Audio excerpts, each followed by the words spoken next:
שימוש בפנקו לשניצל ולמאכלים טעימים אחרים. Folosirea panko pentru șnițel și alte preparate delicioase.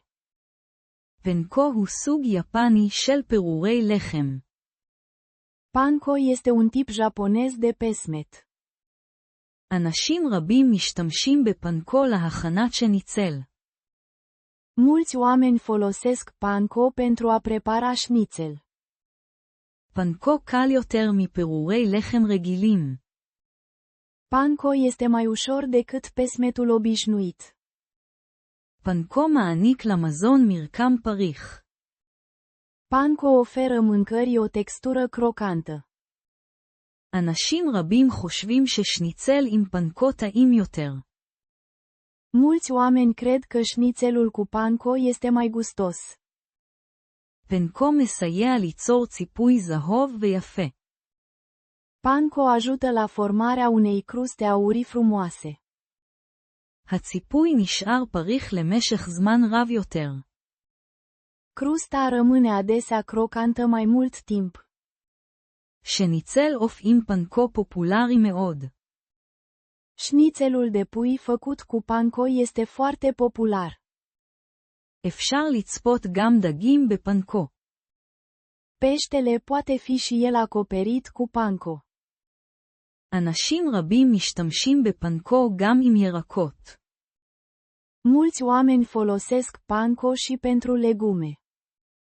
כדי להכין שניצל, תחילה מצפים את הבשר בקמח.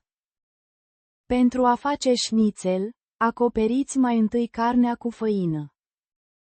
אחר כך טובלים את הבשר בביצים טרופות.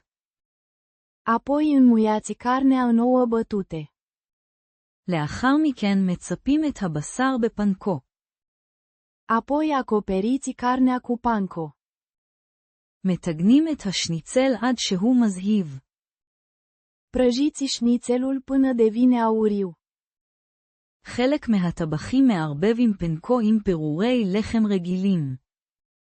Unii bucătari amestecă panko cu pesmet obișnuit. זה מעניק טעם מסורתי ופריחות נוספת. Acest lucru oferă o aromă tradițională și mai multă crocanță. קל למצוא פנקו בסופרמרקטים רבים. Panko este ușor de găsit în multe supermarketuri. לעתים קרובות הוא נמכר במחלקת המזון האסייתי.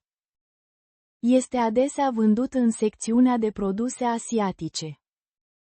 פנקו יכול להפוך מאכלים רבים לטעימים יותר.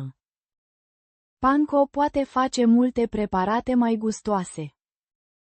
נסו פנקו ותהנו מהתוצאות הפריחות. Încercați panko și bucurați-vă de rezultatele crocante.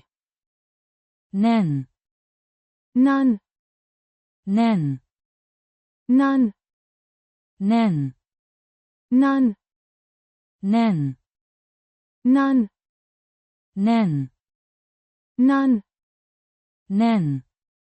nan, נן. nan, נן. nan.